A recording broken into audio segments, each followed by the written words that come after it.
Super duper doo, how are you? Do you feel amazing and awesome and fantastic? You've just opened your phone and you've got a whole heap of new subscribers. You've got people that have liked you. You've got people that have made fantastic comments about what you've put out on social media. You've had a big dopamine rush because your social media has added massive value to your life. Yay! What other people think of you has made you feel fantastic. The reverse of that is you open up your phone, your social media platforms, and you've had negative comments, nasty comments, people have criticised you, people have unfriended you, unsubscribed from you, all the things that happen on social media that are negative. So now you feel angry or depressed or sad or miserable or grumpy, and you don't know if you can live your day because of what's happened on your social media, on your phone, this piece of plastic that connects us to the world.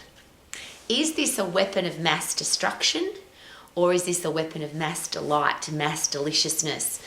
Does this thing add value or does it devalue? And I'm asking the question because I'm putting it away, because when I'm talking to you, I wouldn't like to have my phone in my hand. That would be rude, wouldn't it? Why is so much of our life affected by what other people think of us? And it's been suggested that you are a truly mature, grown-up adult when you stop caring what other people think of you. And of course, the reason for that is maturity, wisdom, is that if there's 7 billion people on the planet or more, how can they all like you? There's always going to be people that don't like you. But the interesting thing with social media, if you put yourself out there, whatever platform or all of the platforms, is it fair to say that you are now up for criticism, up for opinions, up for people to make comment? And the interesting thing there is if people make positive comments, we like it. And if they make negative comments, it seems that it upsets people, it makes them depressed, it makes them angry. So my first question is this. If you have a social media presence, if you are posting things out to the world, remember it's called the World Wide Web. Everybody in the world now has access to what you're sending out there forever. It never disappears. It's always going to be there. So the number one question is, why do you do that? I'm going to share with you something very personal because I am on every single social media platform. And there's a very personal reason for that. I have been sending things out to the world, positive, happy, educational tools for 4 things. And I always share with you, healthy, fit and strong for the rest of your life, how to do that and how to help other people to do that. How to have a career or business that you love that is successful and profitable, how to do that. How to be financially free, secure, have financial security and wealth if that's what you want, and how to have great relationships with your customers, your clients, the people in your life, your family, your friends, and most importantly, yourself. Now, the reason for that is that's been my driving force my entire life, but that is also the educational platform for the Max International Colleges and always has been, and we have been around since 1989. There was no World Wide Web, there was no social media. We talked on phones that were connected to the wall by a wire. But since I have been alive, and literally that I can remember, I started exercising when I was 10. I started being an exercise professional when I was 13. I've never done anything else in my life. And my driving force, every single one of those days, weeks, months, and years, and I'm now a very old lady, has been the exact purpose of those 4 things. How can I learn more about them? How can I get better at them? And how can I help other people to have those things in their life? I went searching for people when I was a 13-year-old girl who were healthy, fit and strong, did have a career or business that they loved, they were financially free, and they did have great people in their life only, and I couldn't find anybody that had all of those things going. So that's been my driving force. Now, to cut a very long story short, I used to send that information out by letter. I have also produced every month I used to produce a 100-page colour magazine, gloss magazine, and that was my focus every single month to produce that magazine based on those 4 topics. I've had an email database for as long as email has existed. I used to use the telephone to call people. I had a database at my health clubs all over the world, and I would call people and have conversations with them about those 4 things. So very beautifully, the internet came along and then social media came along, and now I have, it's a very simple way to get a beautiful message out to the whole wide world. And the reason for that, it's the fundamentals of the Max International Colleges. That is the toolbox that we give to our international students who want to have their own business or want to be exercise professionals. But a lot of my students would say to me, I want to give this information to my friends, my family, my kids, my next door neighbour, my sporting team. But very few people are wanting to invest a 3-hour in-depth educational process about the endocrine system, or how to lose weight, or how to create wealth, or how to market your business, or how to have great relationships with your partner. Very few people seem to want to invest that kind of time. So my students would give their 3-hour max session to their family or friends to listen to, and their family or friends would say, oh, it's too long. So my own students would say to me, Rowie, please can we do something for all the people in our life so that we can give them a part of the Max program? So we were the first college in the world to have a phone app, and every day that's updated with information, and it's free to the world. You can download the Max app from your app store. There's only one box in the top left-hand corner, that's for my students, and you have to be obviously accepted into the college and enrolled in the college to be able to study the International Business Diploma. But everything else I send out to the world. Now, I started doing the Max phone app well before I started on social media, and I'm sharing that with you because I used to do audios every day, and I would send them out via email to a database. I think now I have about 40,000 people on my database, because everybody that I meet and everybody I come in contact with and everybody that's been educated with us, everybody that's been a member of my health club, everybody that's been in my life always gets added to my database. I'm sharing this with you for a reason, because the big reason for social media for me is exactly the same as it's always been. I have this beautiful message to share with the world, not my message, it's just what I've learned and how I live my life. Because people say to me every day, Rowie, how can you be so healthy, fit and strong? You're an old lady. How can you have a career or business that's so profitable and successful? How did you do that? How can you be financially free? How did you end up on the young rich list in Australia under the age of 40? How did that happen for you? And how come you've only got great people in your life? They're questions that people ask me every single day, face to face, on the phone, email, etc. That's the message I want to send to the world, but social media makes it so easy. So I created a thing called a Max Bite, which is a part of the Max program, a bite of the program, which, as I shared, I used to send out via email, then I used to send out via text message when text messages came along, and then social media. How awesome. Now here's the thing. I send it out to the world because from my heart to yours, that's what I'm learning every day. That's what people ask me questions about every day. That's been my research, analysis, critical thinking, study, training, education for multiple decades now. So I have all these great tools that I want to share with the world. That's my why.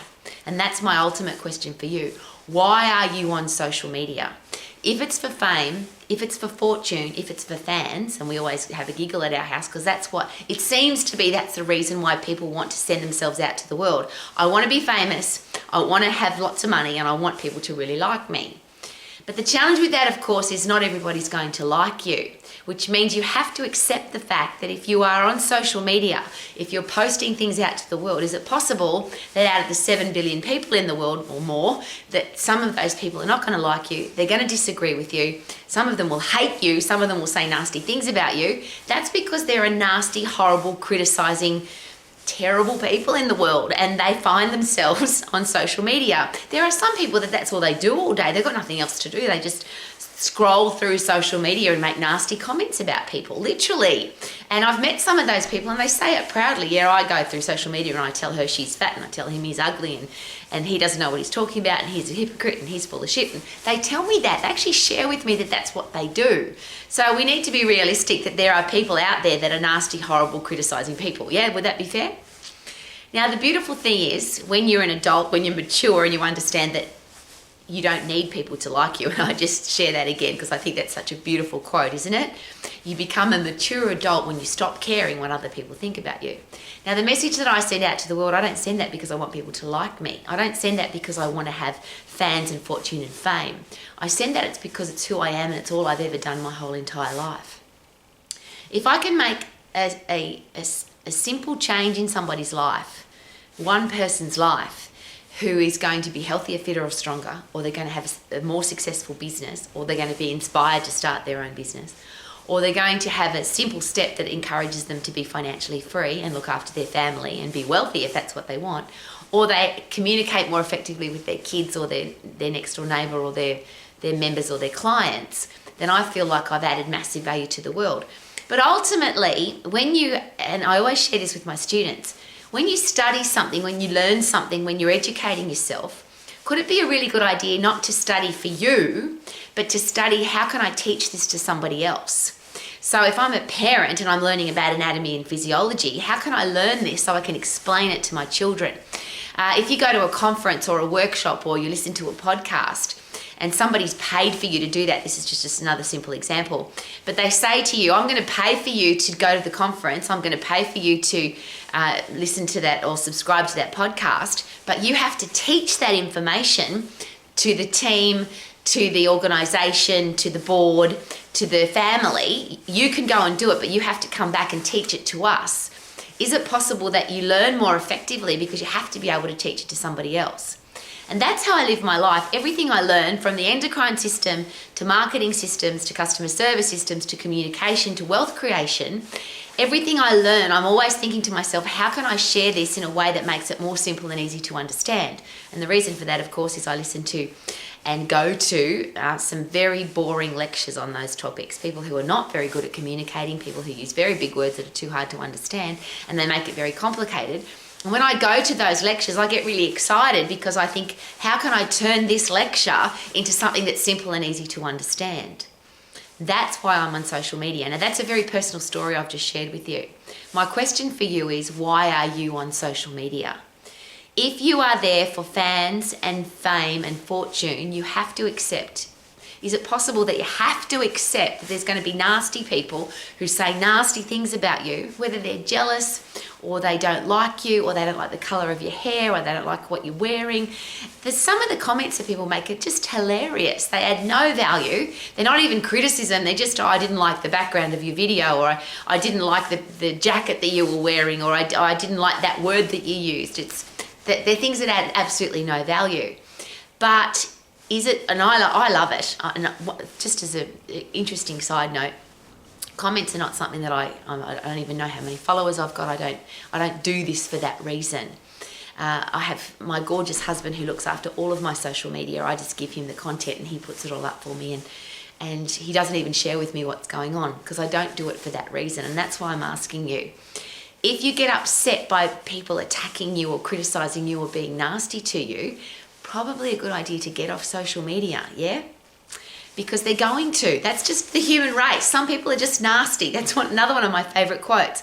There's always going to be bad people who do bad things, but the world only becomes a bad place when good people do nothing, which is another reason why I'm on social media, because there's so much rubbish, yes, and horrible things and nasty things and destructive things and lies that people put on social media. So if that's all they have access to, then they're never going to know any different. So all I ever do is ask lots and lots of questions to get people to think for themselves, to come up with their own answers on how to be healthy, fit and strong, how to have a career or business that you love, how to be financially free, and how to have great people in your life. Now that is all about me, and I'm sharing that because people say to me, Rowie, how come you don't care? I don't care what other people think of me. Why would I? I have to look in my mirror at the end of the day and be proud of who I am. And if I'm putting out positive messages, happy messages, powerful messages that can change people's lives if they apply them, and again, not my stuff. I would never take credit for what I deliver to the world. I'm just the person who takes some complicated stuff and makes it a little bit simple and more easy to understand, and then shares it with the world. If the world doesn't want it or doesn't like it or disagrees with me or hates me or thinks I'm ugly, I don't care. What I want to know at the end of my day is that I've added value to my world. So whatever reason you are on social media, there's two things to ask. Why am I doing this? Is it going to add value to my life, or is it going to be destructive to my life? If you can't handle criticism and nasty people and people saying horrible things about whatever it is, could it be a good idea to get off? If you want fame, fortune and fans, is it possible that every famous person, every sports person, every top business person, every celebrity in the world has haters? It doesn't matter how gorgeous you are, how wealthy you are, how talented you are, how the most amazing things you've ever achieved, there's always going to be people who hate you, because you put yourself out there for people to look at you. So if you don't want any criticism, and there's a great quote again, if you don't want to be criticised, don't do anything. There will be nobody to criticise you because you're not doing anything. If you put yourself out there, there will be people that hate you and criticise you, and isn't that awesome? Because doesn't say anything about you. It just says something about them. And I always use this again as a simple side note. If you write nasty things about people on social media, does it say more about you than the person you're saying nasty things about? And remember that if you say nasty things, you can't get rid of them. And I always share this because I work with business owners and HR managers every day who share with me that they don't listen to what you say at an interview anymore. They don't believe what you've put into your CV or your resume anymore. They go and look at what you do on social media. They look at your posts and they go and find the stuff that you've deleted because they want to know what kind of person you are. And is that a really great question? Who you are on social media, is that really you? Are you editing? Are you photoshopping? Are you making yourself look more beautiful or more buff or more ripped? Or are you editing to create something that isn't real? Or is what you're sharing with social media, is that the real you? And if it's you and you're proud of who you are and you respect who you are, why would you care what other people think? If other people like you, that's just a bonus. That's just like icing on the cake. But ultimately, the cake is you. You have to get the eggs and the sugar and the butter and the flour, and you have to mix it together and create something that's awesome. And if people don't like your cake, well, so be it. But you have to like it. You have to respect yourself. You have to like who you are. And if that's who you are and what you're sharing with the world is who you are, could that be a beautiful message that you could share? Simply, this is me. I'm not pretending to be anybody. I'm not pretending to do anything. This is me, the real me. And that's my final question. We have a lot of, particularly teenagers now, who can't go out. They can't have a real date. They can't go on a real social experience because the person that they send out on social media isn't really them. They don't really look like that. They don't really do those things. They don't really have those things in their life. They're just pretending. And isn't that a sad way to live, pretending to be somebody else? Be you, love you, respect you, and then whoever you send out to the world, it doesn't matter what people say about you, you can like you because you have to look in your mirror at the end of the day and be able to say, I feel good, I knew that I would now because I love my life, woohoo!